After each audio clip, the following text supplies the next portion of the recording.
jur na benn polémique d'abord est-ce que c'est une polémique déjà qui a lieu d'être. Bon ci sphère médiatique beeg réseaux sociaux yeeg monde politique scène politique beeg yëpp xam nga polémique mënul ñàkk. Polémique mënul ñàkk ci nguur boo xamante ni peut-être daf fi nekk pour doxal. Nomination su ñëwee ñi nga xamante ni ñooy opposition bi suñu gisee benn ficelle bu ñu tiiree rek. pour exploiter ko dañ koy def. Donc loolu mooy indi souvent waaw loolu mooy indi souvent ay polémique. Opposition bi ñëw xool lëj mbëj nomination yi ñu gis ni diw dafa am lien de parenté ak diw ñu jàpp ci jëf ko def ko affaire bi ba mu mel nekk benn genre polémique ci réseaux sociaux yi ku nekk di wax. Parti bu nekk génn di wax c'est le cas de la fille du ministre des Affaires étrangères Yacine Fall Sophie Zengasi mi nga xamante ni dañ ko nommé ci direction wu artisanat boobu noonu mu war a promouvoir léegi nag nit ñi dañ ko tuddee népotisme après langaale nañ ci sax papaam ki nga xamante ni mooy Jacques Habib Sy alors que Jacques Habib Sy ne fait pas partie nu mu tuddati du cabinet du premier ministre mais du cabinet du chef de l'opposition du chef du parti des Pastef mooy Ousmane Sonko foofu la nekk conseiller technique am mais nekkul conseiller am fii nga xamante ni mooy primature donc il faut faire la différence sur le cas de Sophie Zengasi on ne peut pas encore parler de népotisme. Pourquoi? Parce que mënuñu établir tant que établir guñu lien bii lié nomination am ak relation yi papa yaayam am ak premier ministre bi ak président bi duñu mën a wax ni népotisme et puis sax doonul ne dafa ki ko nommé bu fekkoon ne ki ko nommé ci boppam mbokkam am ay lien de parenté wala yaayam influencé président pour mën a may ko là on pourrait parler de népotisme mais tant que établir lien boobu mënoo wax népotisme et puis c'est quelqu'un boo xamante ni ñëpp xam nañ ko ci milieu artistique bi elle a fait ses preuves et tout donc mënoo ni amul compétence pour ci voilà amul compétence ci fuñ ko loolu mënoo ko wax quoi donc pour affaire nomination yi moom man d'habitude sax du bëgguma ci di wax duma dugg ci polémique yooyu mais ñiy wax népotisme ci côté Serigne Gueye Diop parce que y a une différence ñenn ñi nga xam ne ñooy teg argument boobu ci côté boobu ñoom la ñuy waxee ñoom ci ne bon teg na mbokkam di ay lu ñu koy accuser nu ma ko mën a waxee noonu genre des accusations donte sax gis nañ ne génn na moom am yu mu wone pour démentir. Si mais sur le cas de Serigne Gueye Diop le ministre du commerce moom c'est encore autre chose parce que c'est un article qui est sorti je pense sur beaucoup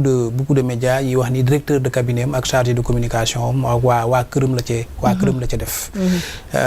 donc mu doon loo xamante ni dafa feeñ ci médias yi mu def ay jours yu bari te kenn moom weddiwu ko ba démb je pense ñu génne benn genre arrêté buy wone les membres du cabinet du ministre ci boppam pour teggi peut-être tuuma yi wax ni moom dafa nommé ki nga xamante ni mooy doomu jitleem kii mooy directrice de cabinet am loolu nag dafa jur dafa semi benn doute ci esprit ñu bari parce que ba mu génnee liste boobu nga xamante ni ñooy membre cabinet am liste bi amul directeur de cabinet te directeur de cabinet quand même moom mooy diriger li nga xamante ni mooy cabinet ministre bi mënoo publier liste membre sa cabinet yëpp daal di zappé ki nga xamante ni mooy DC bi te DC bi ñëpp ñoom ñi lay accuser ni da nga def népotisme foofu lañ ci poste boobu la ñu basé wu pour wax ni da nga def du maanaam poste yi ñu ko joxoñ baaraamu tuuma ne fa la defee népotisme poste yooyu la nekkul ci li mu wane loolu benn problème la ci problème yi nga posé ci arrêté boobu ñu génne problème bi mooy ci biir arrêté bi ils ont nommé 6 conseillers il a nommé 6 conseillers techniques alors que ministère bi 5 conseillers techniques la yam mënoo ko dépasser non moom ci li mu wone démb 6 conseillers techniques la nommé boo liiree kii bi bu baax mi ngi nii conseiller technique numéro 1 conseiller technique numéro 2 conseiller technique numéro 3 4 5 ba 6 am na 6 conseillers techniques 6 waaw 6 conseillers techniques alors que nu mu tuddati ci loi bi dafa ni constitution au cabinet ministre bi jox nañ ko latitude mu choisir ay collaborateurs am loolu moom choix boobu ça revient au ministre am na ci droit encore une fois c'est pas quelque chose boo xamante ni c'est illégal am na droit nommer ku ko neex directeur de cabinet am na ci droit ndax moom la kii boobu prérogative boobu moom la kii mu ni la composition du cabinet du ministre nag est fixée en nombre de directions que comporte le département. loolu dafa am solo. Dans un ministère comportant au moins 4 directions, le cabinet du ministre comprend un directeur de cabinet, des conseillers techniques dont le nombre ne peut pas dépasser 5. dégg nga. mais bu dee am na ministère yoo xam ne dañ ko boole. waaw suñ ko boolee mais ne peut pas dépasser 5. Un chef de cabinet, des chargés de mission dont le nombre ne peut pas dépasser 2, un attaché de cabinet. donc noonu la fa demee. maintenant nag peut-être que suñu boolee ministères yi après. parce que am na comme exemple urbanisme ak collectivité territoriale bi nga xamante ne Moussa Balla foofu la di diriger c'est 2 ministères yu ngand donc loolu mën naa nekk mais ak lu ci mënta am waroon na publier liste complète bi. buy ànd ak ki nga xamante ni mooy directeur de cabinet comme poste boobu ci lañ ko gën a accusé mu leeral poste bi. te bu ko leeralee tamit ba mu leer ni kooku ñuy accuser ni moom népotisme moom la fa fal teg ko fa. tamit yoon daanu ko parce que moom am na droit fal ku ko neex directeur de cabinet. mais tamit na leer rek ci bopp askan bi. buñ ko jël rek di ko expliquer nii que ni li ñu tuuma yi amul alors que. après booy weddi indiwoo firnde buy wane ni quand même kooku ñu lay wax tuumal ni moom nga nommé. indiwoo firnde buy wane ne yow nommé woo ko donc noonu la fa demee. donc en terme plus clair maanaam moom li mu apporté comme réponse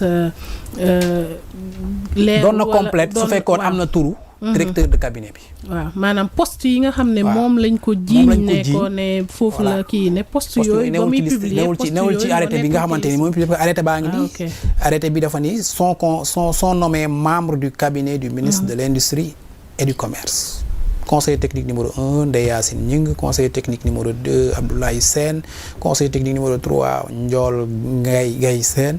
conseiller technique numéro 4 Fatou Sagna, conseiller numéro 5 conseiller technique numéro 5 Mamadou Fall, conseiller technique numéro 6 Mohamed Niang. Alors noonu la cabinet bi tëddee donc où est le directeur de cabinet. amul directeur de cabinet amul voilà nu mu tuddati secrétaire général amul kii donc voilà pour man fekkee démenti la parce que xaw ma ndax démenti la fekkee parce que ci contexte bu mu génnee tamit démenti nga koy mën a jàppee parce que contexte bu mu génnee ñëpp dañ koo song ni ko népotisme moom mu génnee liste cabinet ñi nga xamante ni ñoo composé cabinet te gisuñu ci chef de cabinet gisuñu ci directeur de cabinet donc nag ñu ngi koy laaj mu publier une liste plus exhaustive plus complète voilà. Donc muy parce que même polémique bi yemul foofu Ayoba muy leneen ni tamit nit ñaa ngi ci doon nekk di wax mooy li nga xam ne nii mooy président conseil d'administration yi tu as vu amoon nañu si nekkoon di jóg di ci wax naan des jeunes ak yooyu noonu mais est-ce que du tamit mais pourquoi ñuy jàpp ne loolu c'est des postes yoo xam ne nii mag rek ko war a mën a def. Bon alors que souvent on dit que ni loi aux âmes bien nées la valeur n'attend pas le nombre d'années. Le point qu'il faut faire là-dessus mu leer ci ñëpp mooy loi bi terewul benn yoon ab jeune occuper le poste de président du conseil d'administration amul fenn fu ko yoon tere te lu yoon terewul quand même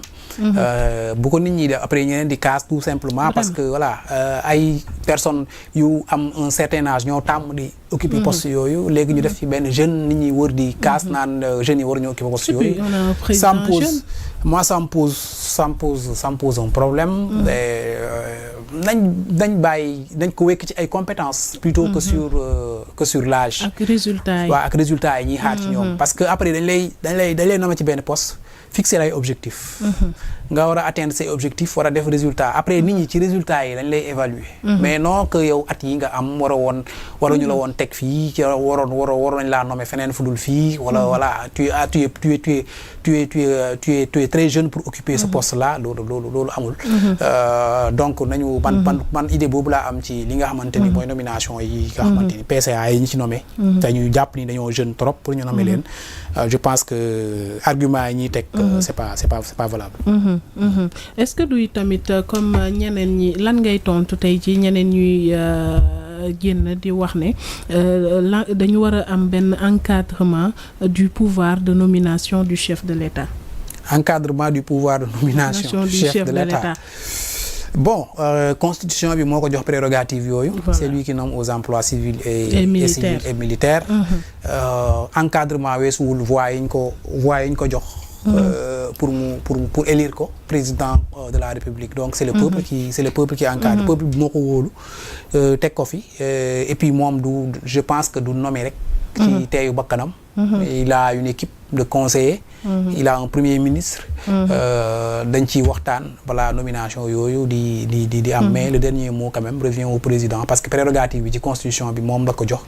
pour mu nommer ci yenn postes yi. Donc je ne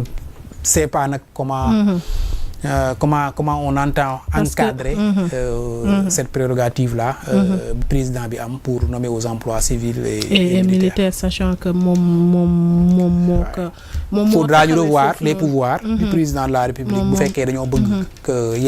yegg foofu te boobu boo ko bëggee foog nga laal li nga xamante ni mooy constitution bi te pour laal constitution bi da ngay jaar assemblée wala ñu jaar ci référendum.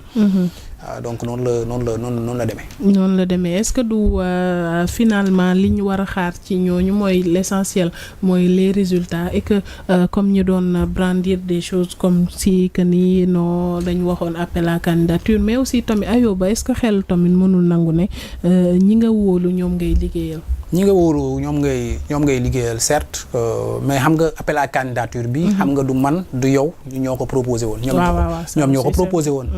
bien avant la campagne ñoom ça a toujours été leur truc que yenn poste direction yi dañ ko war a def appel à candidature loolu ñoom ñoo ko seen gémmiñ la génnewul sama gémmiñ génnewul sa gémmiñ génnewul ci gémmiñu keneen ñoom ñoo ko jaay sénégalais yi donc su ñëwee au pouvoir je pense que war nañoo mën a teg ay jéego pour yegg ci loolu maintenant nag mën na maa comprendre que ni peut-être ci premier mois yi wala première année yi dafay teel ñu def appel à candidature mën nañ nominer provisoirement à des postes en attendant peut-être que ñu dox tuuti defaraat système bi xool pour nekk nag jëm ci li nga xamante ni mooy appel à compétition nga xamante ni nit ñi dañuy ñëw ku xarañ rek déposer sa kii après ñu wut benn cabinet pour mu arbitrer xam ban profil moo gën a baax pour teg ko ci ban direction ak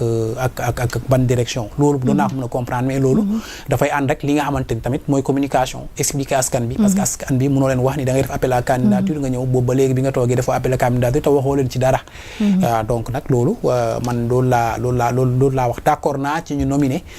ci poste yi parce que appel à candidature xam nga boo fàttali ko bu baax benn salon d'honneur maa ngi ko doon laaj ki nga xamante ni mooy maître Ngagne Demba Touré ma ne ko est-ce que seen appel à candidature bi bu ngeen ko bëggee def dina sotti parce que day jël temps te temps boobu muy jël ngeen bàyyi ñi nga xamante ne ñoo fi nekkoon ñu nekk ci direction yi di doxal est-ce que loolu du gën a sooxe mais moom il avait esquivé la question à l'époque et je comprends bien Ngagne Demba Touré boo fàttali ko benn salon d'honneur posé woon naa question mais répondre ci woon dans le fond donc moom ci ngay comprendre ni c'est difficile c'est un système difficile à mettre en place bu fekkee tu n'as pas tous les éléments bi ci sa côté donc mais li ci am rek finalement day rejoindre li politiciens yi di yàgg di wax ñoom ñu ko doon décrire mooy les réalités du pouvoir finalement. Il y a les réalités du pouvoir qui sont là loolu ñëpp xam nañ ko les réalités du pouvoir boo nekkee opposition li ngay wax ak boo ñëwee ci pouvoir bi. xam nga mënoo li nga fay fekk ak li ngay jëfee mënul amee rapidité moomu da ngay def tekk di tey di observer di xool fan la yëf yi jëm mais ak lépp lu ci mën a am tamit dafa war a ànd ak communication nga war a wax askan bi lan moo tax yëf yi jël temps bi lan moo tax teguguñu teguguñu jéego sàngam pour dem ci appel à candidature yi mais quoi qu'il en soit mënul woon continuer quand même ñu bàyyi ñi nga xamante ni ñoo nekk ci direction yi nekkoon ci ancien régime ñu continuer di exercer ci direction yooyu ba pare ñuy xaar appel à candidature fallait ñu nommer daar seeni nit yi nga xamante ni ñoom la ñu wóolu quand même ci yenn direction yi en attendant ñi nga xamante ni ñuy def système mu appel à candidature